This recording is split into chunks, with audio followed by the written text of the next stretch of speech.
20 अक्टूबर 2011। तपते रेगिस्तान के बीच लीबिया का शहर सरते। धूप झुलसा रही थी और रेत के बीच एक सीवर पाइप में छिपा था खून से लथपथ एक बूढ़ा आदमी। उसके कपड़े फटे हुए थे, बाल बिखरे हुए, मगर आंखों में डर नाम की कोई चीज नहीं थी।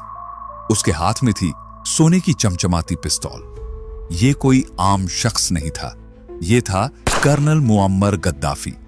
वो गद्दाफी जिसने यूनाइटेड नेशंस में खड़े होकर दुनिया के सामने अमेरिका को शैतान कहा। वो गद्दाफी जिसे झुकाना किसी सुपर पावर के बस की बात नहीं थी। यहां तक कि अमेरिका के राष्ट्रपति रोनाल्ड रीगन ने गुस्से में उसे mad dog of middle east कह डाला था। गद्दाफी ने पूरी जिंदगी लड़ाई लड़ी, कभी पश्चिमी ताकतों से, कभी अपने सिस्टम से, लेकिन साथ ही उसने वो काम भी किए जो जनता को याद रहे। पेट्रोल सस्ता किया, हर परिवार को घर देने का वादा किया। कभी उसे इनकलाब का हीरो कहा गया तो कभी खलनायक बना दिया गया, लेकिन उसकी मौजूदगी इतनी तगड़ी थी कि जब भी किसी इंटरनेशनल समिट में दाखिल होता, सबकी निगाहें बस उसी पर टिक जाती। उसकी पर्सनैलिटी भी एकदम फिल्मी थी। रंग बिरंगे कपड़े, अजीबोगरीब टोपी, बेबाक बोलचाल और वेस्टर्न कल्चर का मजाक उड़ाना, यही उसका अंदाज था। Bullet proof jacket. वो हंसते हुए कहता, जो अपने लोगों से डरता है वो हाकिम नहीं होता। वो खुलेआम जनता के बीच जाता, महलों में नहीं बल्कि तंबुओं में रहता। यहां तक कि न्यूयॉर्क में यूनाइटेड नेशंस की मीटिंग के दौरान भी उसने होटल छोड़कर रेगिस्तानी तंबू गाड़ दिया। यह उसका प्रोटेस्ट था, एक मैसेज था, मैं अलग हूं। और उसकी सिक्योरिटी फिल्मी से भी ज्यादा फिल्मी, सिर्फ महिलाएं। गद्दाफी कहता था, औरतें मर्दों से ज्यादा वफादार और बहादुर होती हैं। यह बात सीधे मर्दाना समाज के अहंकार पर चोट करती थी, लेकिन वक्त ने करवट बदली। वो इंसान जिसने दुनिया की सबसे बड़ी ताकतों को आंख दिखा दी थी, उसे उसके अपने ही मुल्क के लोगों ने घसीटकर मौत के घाट उतार दिया। जब उसके आखिरी लम्हों की तस्वीरें बाहर आईं तो दुनिया सन्न रह गई और सवाल उठने लगे, गद्दाफी हीरो था या विलेन? तानाशाह था या वो दिलेर इंसान जिसने वेस्टर्न मुल्कों की नींद उड़ा दी थी? एक अरब जर्नलिस्ट ने कहा था, गद्दाफी मिडिल ईस्ट की पॉलिटिक्स का पिकासो है। और सच भी यही है। एक गरीब खानाबदोश परिवार से निकला लड़का जिसने महज 27 साल की उम्र में सत्ता हथिया ली और पूरे 42 साल तक लीबिया पर राज किया। वो हमेशा कहता था, मैं मर जाऊंगा लेकिन लीबिया को कभी नहीं छोड़ूंगा। और उसने वाकई लीबिया नहीं छोड़ा, अपनी मिट्टी से आखिरी सांस तक जुड़ा रहा। फर्क बस इतना था कि जिसने कभी अमेरिका के सामने घुटने नहीं टेके, उसे उसके अपने ही लोगों ने रौंद कर खत्म कर दिया। यही है कर्नल मुअम्मर गद्दाफी की दास्तान। एक ऐसा किस्सा जो जितना फिल्मी है उतना ही सच्चा भी। लीबिया के रेगिस्तानी इलाके सरते में एक तंबू के अंदर 1942 में जन्म हुआ था उस बच्चे का, जिसका नाम था मुअम्मर गद्दाफी। परिवार था बेदून कबीले से, गरीब खानाबदोश लोग जो ऊंट, भेड़ और बकरियों के लिए चारा ढूंढते ढूंढते रेगिस्तान में भटकते रहते। बचपन में गद्दाफी भी चरवाहा ही था, लेकिन उसके मां बाप का सपना था कि बेटा सिर्फ ऊंट भेड़ न चराए बल्कि पढ़ाई भी करे। इसलिए सबसे पहले उसे कुरान पढ़ने के लिए मदरसे भेजा गया। वहीं से उसके दिमाग में इंसाफ और बराबरी का बीज बोया गया। पढ़ाई की लगन थी तो वो आगे शहर चला गया। वहां स्कूल मिले, किताबें मिली और एक नया माहौल मिला। वहीं पर गद्दाफी की असली शख्सियत निखरने लगी। वो क्लास में सवाल पूछता, दोस्तों के बीच खड़ा होकर बोलने लगता और धीरे धीरे लीडरशिप दिखाने लगा। लेकिन उसके ख्यालों को सबसे ज्यादा झकझोरा मिस्र के राष्ट्रपति जमाल अब्दुल नासिर ने अरब दुनिया को एक करने का सपना दिखाया था, वेस्टर्न ताकतों को चुनौती दी थी। गद्दाफी ने नासिर की किताबें पढ़ी, भाषण सुने और खुद से कहा, अगर मिस्र बदल सकता है तो मेरा लीबिया क्यों नहीं? अब गद्दाफी स्कूल में बच्चों को इकट्ठा कर लेता और वेस्टर्न ताकतों और इजराइल की पॉलिसीज के खिलाफ आवाज उठाने लगता। पढ़ाई के बाद उसने आर्मी ज्वाइन कर ली। यहीं से उसकी सोच और कड़क हो गई। ट्रेनिंग के लिए उसे कुछ वक्त ब्रिटेन भी भेजा गया। वहां से उसने हथियारों का हुनर सीखा, लेकिन वेस्टर्न लोगों का रवैया देखकर उसके भीतर और ज्यादा गुस्सा भर गया। उसे लगने लगा कि अगर अरबों को इज्जत चाहिए तो रास्ता खुद बनाना होगा। उस वक्त लीबिया तेल की वजह से अमीर माना जाने लगा था, लेकिन असली तस्वीर बहुत अलग थी। ऊपर ऊपर से राजा इद्रिस देश चलाता था, लेकिन हकीकत यह थी कि बूढ़ा राजा ज्यादातर वक्त इलाज के लिए विदेशों में ही रहता और मुल्क की बागडोर कुछ वजीरों के हाथ में छोड़ देता। ये वजीर वही करते जो वेस्टर्न मुल्कों के हुक्मरान कहते। तेल का सोना निकल रहा था, लेकिन फायदा सीधा अमेरिका और यूरोप की जेब में जा रहा था।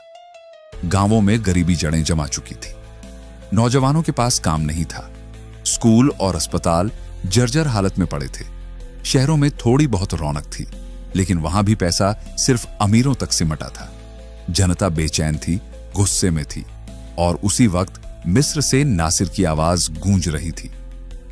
अरबों को अपनी किस्मत खुद लिखनी होगी, वेस्टर्न ताकतों का कंट्रोल तोड़ना होगा। यह बात लीबियाई नौजवानों के दिल में आग की तरह धधकने लगी। आर्मी के भीतर भी कई युवा अफसर थे जिनमें देशभक्ति और बगावत दोनों का जोश था, और उनमें सबसे निडर नाम था कप्तान मुअम्मर गद्दाफी। वो जवान अफसर जिसकी सोच बेहद बड़ी थी। उसने महसूस किया कि महज गुस्से से कुछ नहीं बदलेगा। अगर लीबिया को बदलना है तो सिर्फ नारे नहीं, एक ठोस प्लान चाहिए। और यहीं से शुरू हुई उस कहानी की नींव जिसने आने वाले वक्त में पूरी दुनिया का नक्शा हिलाकर रख दिया। वो अच्छी तरह समझ चुका था कि किंग इद्रिस का वक्त खत्म हो चुका है। जनता के दिलों में अब उनके लिए कोई मोहब्बत नहीं बची थी। इसी बीच किंग इद्रिस ने ऐलान कर दिया कि अब वो गद्दी अपने भतीजों को सौंप देंगे। यही बात गद्दाफी और उसके साथियों को अंदर तक चुभ गई। उन्हें लगा कि अगर ऐसा हुआ तो फिर से एक नया शाही खानदान सिर पर बैठ जाएगा और मुल्क हमेशा की तरह वेस्टर्न ताकतों की कठपुतली बना रहेगा। यहीं से फौज के अंदर एक गुप्त हलचल शुरू हुई। कुछ नौजवान अफसरों ने मिलकर फ्री यूनियनिस्ट ऑफिसर्स मूवमेंट बनाया। उनका मकसद साफ था, सत्ता बदलेगी, वो भी बिना खून बहाए। हवा में बदलाव की खुशबू फैल चुकी थी। दूसरी तरफ बूढ़ा किंग इद्रिस एक के बाद एक डील कर रहा था, जिससे गोरों का कंट्रोल और मजबूत हो रहा था और लीबिया की जनता पीछे छूटती जा रही थी। गुस्सा अब धीरे धीरे खामोश नाराजगी से निकलकर खुले बगावत में बदलने वाला था, और इस बगावत का झंडा उठाए खड़ा था मुअम्मर गद्दाफी। फिर आई वो रात, 1 सितंबर 1969। किंग इद्रिस इलाज के लिए तुर्की में था। ठीक उसी वक्त गद्दाफी और उसके साथियों ने बेहद सोच समझकर राजधानी त्रिपोली के अहम ठिकानों पर कब्जा कर लिया। यह तख्ता पलट बिल्कुल फिल्मी अंदाज में हुआ। न गोलियां चली, न बम फटे, न खून बहा। अगली सुबह जब लीबियाई लोगों ने रेडियो ऑन किया तो उन्हें एक नई आवाज सुनाई दी। लीबिया अब आजाद है। अब यहां शाही खानदान का नहीं, जनता का राज होगा। यह आवाज थी मुअम्मर गद्दाफी की। उसी दिन उसने ऐलान कर दिया, लीबिया अब एक रिपब्लिक है। कोई राजा नहीं, कोई ताज नहीं, अब हुकूमत जनता की होगी। किंग इद्रिस को उसने मुल्क लौटने ही नहीं दिया, और चंद दिनों में लीबिया पूरी तरह गद्दाफी के हाथ में आ गया। वहीं से शुरू हुआ उसका लंबा सफर, 42 साल का राज। गद्दाफी ने आते ही कई फैसले लिए जो जनता के दिलों को छू गए।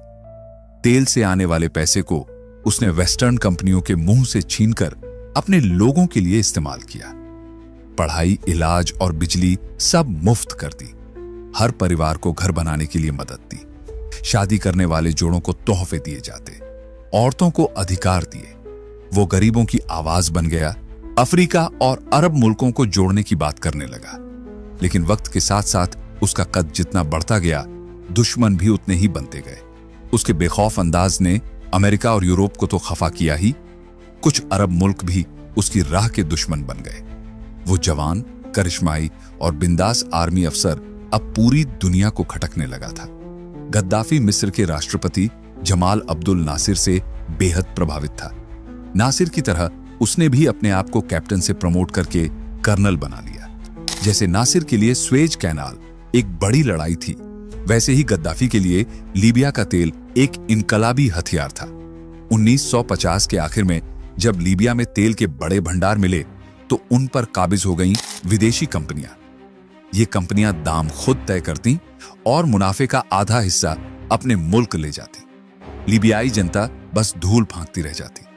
गद्दाफी ने इसी अन्याय के खिलाफ बगावत की ठानी और कहा, तेल इस मिट्टी का है, इसे बेचने का हक सिर्फ मेरे लोगों का है। गद्दाफी ने जब विदेशी तेल कंपनियों से नई शर्तें रखीं तो उसका अंदाज ही अलग था। उसने साफ कह दिया, अगर हमारी बातें नहीं मानी तो हम तेल निकालना बंद कर देंगे। जो लोग 5000 साल बिना तेल के जिए हैं वो कुछ साल और भी जी सकते हैं। ये धमकी थी या दांव, ये उस वक्त किसी को समझ नहीं आया, लेकिन ये दांव चल पड़ा। पहली बार किसी डेवलपिंग मुल्क ने अपने ही तेल से होने वाले मुनाफे का बड़ा हिस्सा खुद के लिए रख लिया।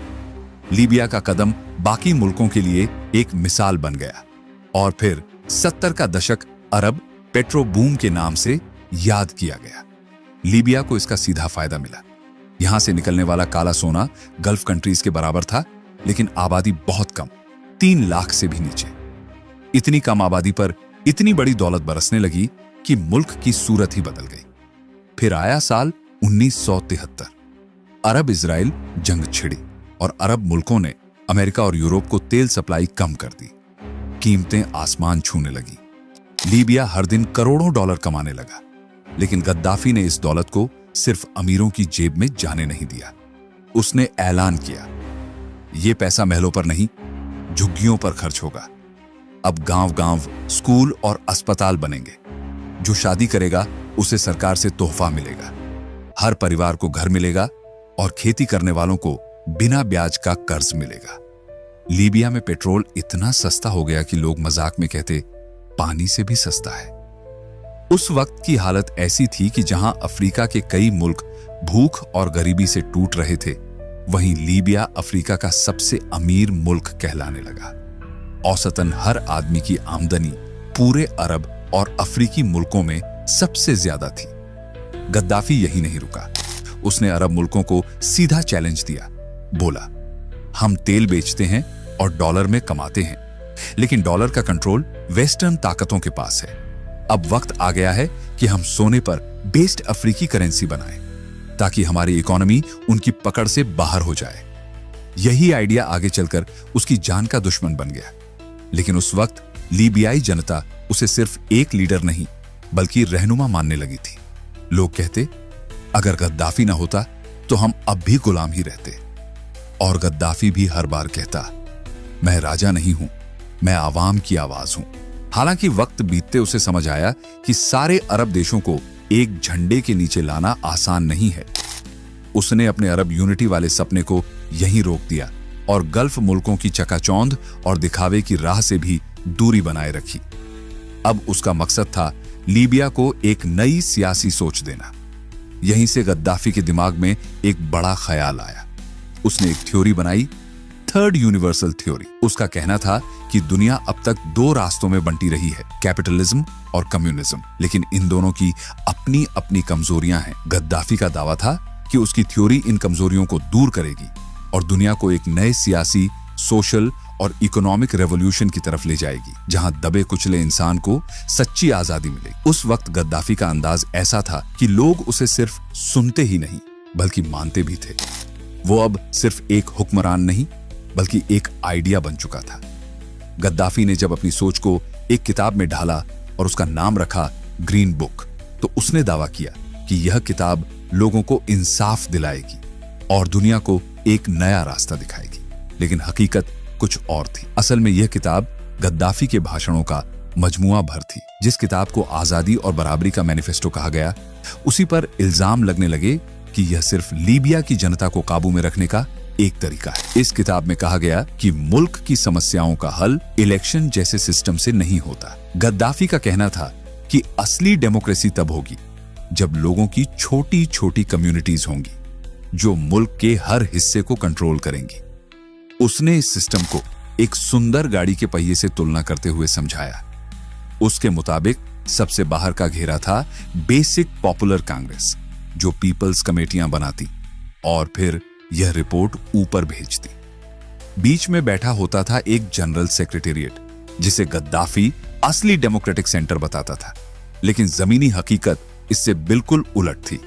यह सिस्टम गाड़ी का पहिया नहीं बल्कि पिरामिड की शक्ल ले चुका था। सबसे ऊपर गद्दाफी, उसका परिवार और करीबी लोग थे जिनके पास पूरा पावर था। नीचे खड़ी थी एक बेरहम सिक्योरिटी मशीनरी जो हर तरह के विरोध को दबा देती थी। ग्रीन बुक में इस सिस्टम को एक नया नाम दिया गया, जमाहिरिया, यानी जनता की हुकूमत। लेकिन असल में यह सिर्फ एक दिखावा था। जनता को पॉपुलर कांग्रेस में शामिल तो किया गया, मगर उनके पास न हक था, न पावर, न बजट। सब जानते थे कि अगर किसी ने ज्यादा सवाल उठाया या सरकार की आलोचना कर दी तो सीधा जेल भेज दिया जाएगा। इधर गद्दाफी इन बातों की जरा भी परवाह नहीं करता था। उसने अपनी नजर वेस्टर्न ताकतों पर टिका दी थी। उसका कहना था, जो भी अमेरिका, ब्रिटेन और यूरोप के खिलाफ खड़ा है वो मेरा दोस्त है। ये मुल्क सिर्फ तेल और ताकत के जरिए दुनिया को कंट्रोल करना चाहते हैं। गद्दाफी ने खुलकर उन सभी ग्रुप्स को पैसा, हथियार और ट्रेनिंग देना शुरू किया जो वेस्टर्न सिस्टम को चुनौती दे रहे थे, चाहे वो आजादी की लड़ाई लड़ रहे हों या फिर सत्ता हथियाने की जंग में हों। उसने यासिर अराफात की P.L.O समेत कई फिलिस्तीनी ग्रुप्स को सपोर्ट किया, क्योंकि वो इजराइल को अमेरिका का प्यादा मानता था और फिलिस्तीन को आजाद देखना चाहता था। यहां तक कि उसने नेल्सन मंडेला का भी खुलकर साथ दिया जब बाकी दुनिया खामोश थी, क्योंकि गद्दाफी नस्ल भेद का खुला दुश्मन था। और तो और उसने फ्रांस और अफ्रीका के कई विद्रोही गुटों तक को सपोर्ट किया। यहां तक कि ब्रिटेन के खिलाफ लड़ रही आयरिश रिपब्लिकन आर्मी को भी गद्दाफी ने हथियार, विस्फोटक और पैसा दिया। पूरी दुनिया में इतनी हिम्मत सिर्फ गद्दाफी ही दिखा सकता था। लेकिन सच यह भी है कि जब कोई इंसान लंबे वक्त तक सत्ता में रहता है, मुल्क को ऊपर उठाता है और अपनी ताकत का इस्तेमाल करता है, तो धीरे धीरे उसे लगने लगता है कि वही हमेशा सही है और उसे कोई रोक नहीं सकता। यही चीज गद्दाफी के साथ भी हुई। उसके रंगीन शौक अब खुलकर दिखने लगे थे। गद्दाफी अजीबोगरीब कपड़े पहनता, कभी सुनहरे बिल्लों वाली वर्दी, कभी रंग बिरंगे गाउन, तो कभी अफ्रीकी पारंपरिक लिबास। घंटों शीशे के सामने खड़ा होकर बाल संवारता, कैमरे का एंगल ठीक करवाता और सवाल करने वालों को जरा सा भी तेज पूछताछ करने पर जेल भिजवा देता। सत्ता का नशा उसके अंदर चढ़ चुका था और वेस्टर्न मुल्कों की परवाह उसके लिए कोई बड़ी बात नहीं रही।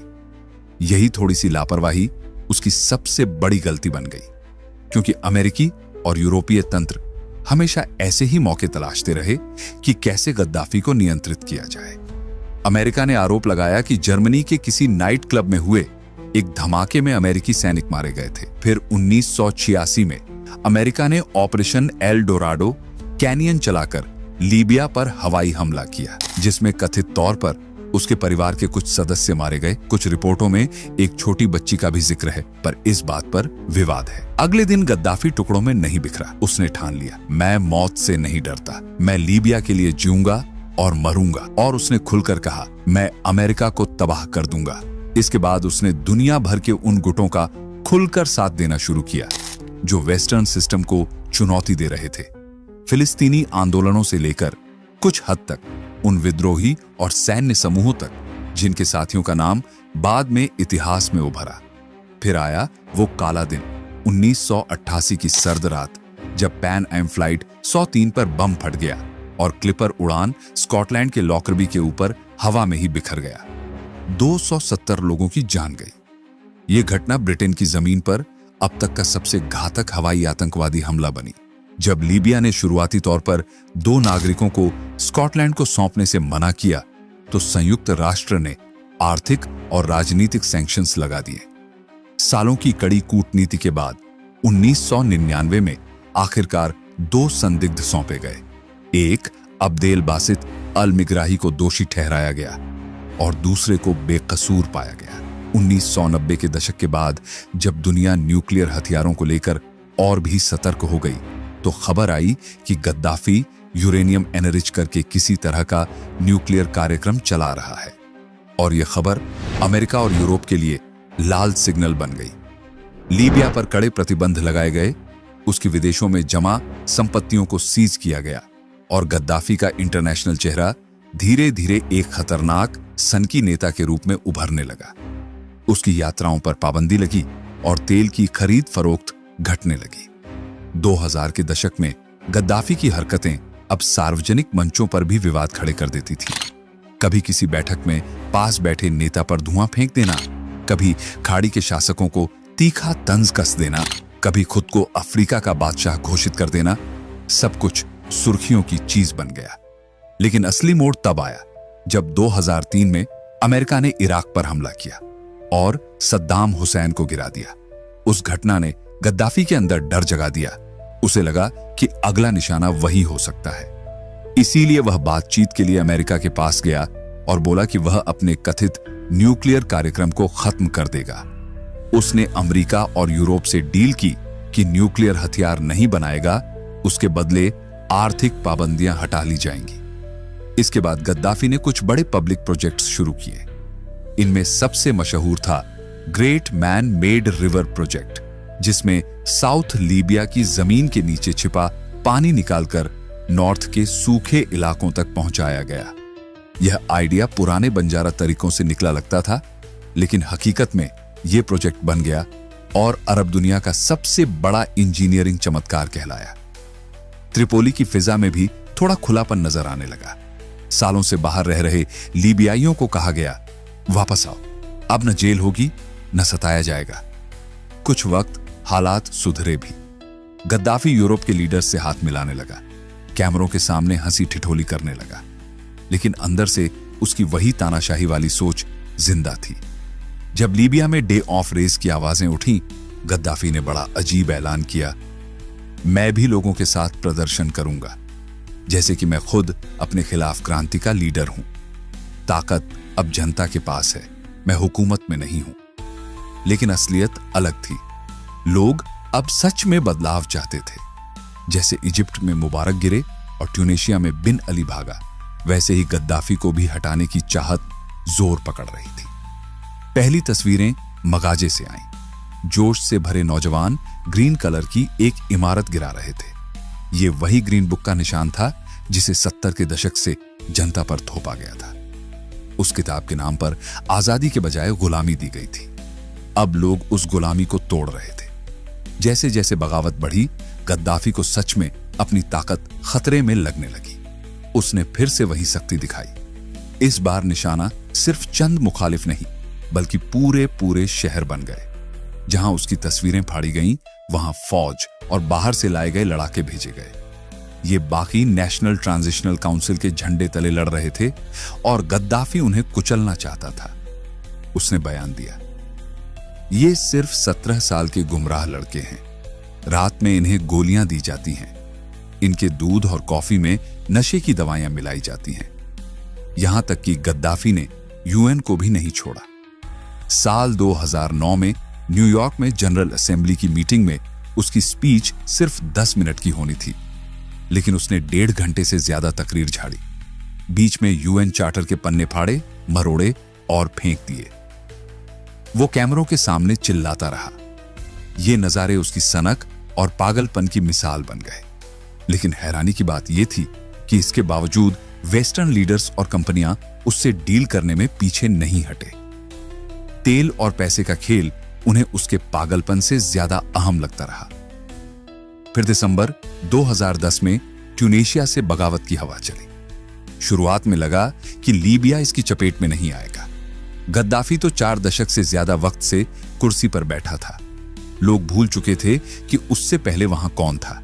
लेकिन जैसे ही बाकी अरब देशों में सड़कों पर भीड़ उतरी, फेसबुक और सोशल मीडिया ने आग को और हवा दी। अब अमेरिका और यूरोप ने भी अपना पाला बदल लिया। साल 2011, अरब दुनिया में बगावत की आंधी चली। लोग सड़कों पर थे। आजादी, इंसाफ और इनकलाब के नारे गूंज रहे थे। और सबसे बड़ी टक्कर, जिसकी उम्मीद किसी ने नहीं की थी, वो लीबिया में हुई। और इसके पीछे अमेरिका का साया साफ नजर आ रहा था। गद्दाफी के देश में अब हालात बदल चुके थे। जो आवाजें पहले दबा दी जाती थीं, अब वो गूंजने लगी और अमेरिका ने उन आवाजों को और हवा दे दी। 42 साल तक लीबिया पर राज करने वाला गद्दाफी अपनी कुर्सी को हिलते हुए महसूस करने लगा।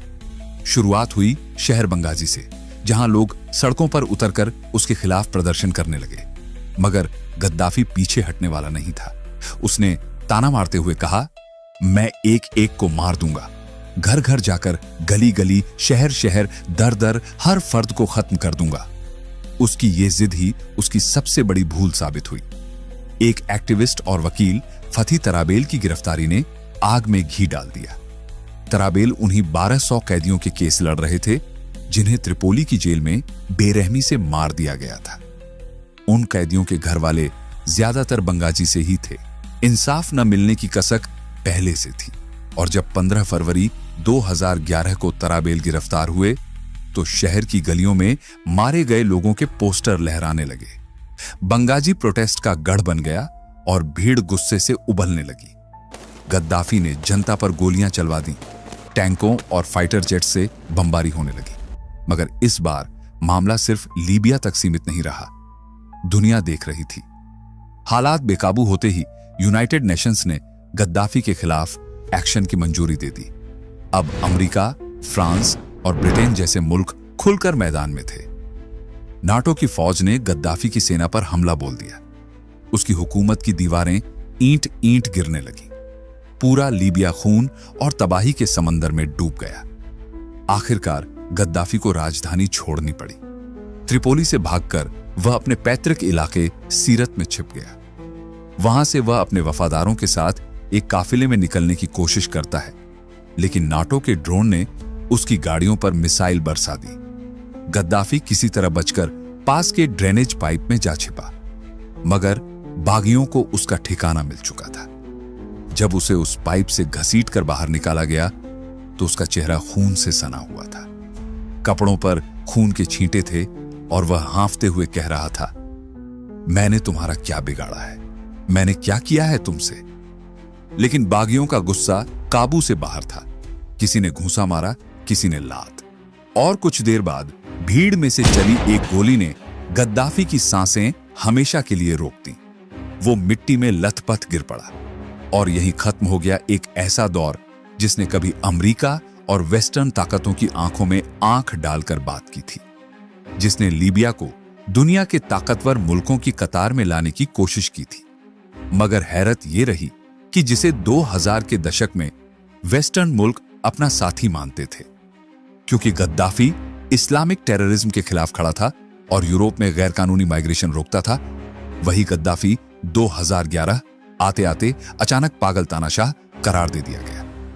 सिर्फ 2 महीने, 15 फरवरी से 19 मार्च तक का वक्त, और तस्वीर पूरी तरह बदल गई। साफ था, जब तक गद्दाफी मजबूत था तब तक दोस्ती, और जैसे ही वो कमजोर पड़ा तो पाला बदलकर उसे मिटा दिया गया। असल मकसद लीबिया का तेल था और वेस्टर्न मुल्कों की पॉलिसी हमेशा की तरह साफ, न कोई स्थायी दोस्त, न कोई स्थायी दुश्मन, बस फायदा। अब सवाल यह उठता है, गद्दाफी सच में विलेन था जैसा अमेरिका कहता है, या वो हीरो था जिसने आखिरी सांस तक सिर ऊंचा रखकर लड़ाई लड़ी? यह फैसला आप करें। कमेंट में बताइए, गद्दाफी आपके लिए कौन था? और दोस्तों, यही थी गद्दाफी की पूरी कहानी। एक तानाशाह, एक बाकी, या शायद दोनों। वक्त के साथ हकीकत बदलती गई, लेकिन जो मिट्टी में गिरा वो सिर्फ एक इंसान नहीं बल्कि एक पूरा दौर था। यहां तक देखने के लिए शुक्रिया। मैं हूं रिवीलिंग आइज, मिलता हूं अगली कहानी में। लेकिन तब तक एक सवाल हमेशा याद रखना, क्या इतिहास सच में वही होता है जो हमें बताया जाता है, या फिर वो जो छुपा दिया जाता है?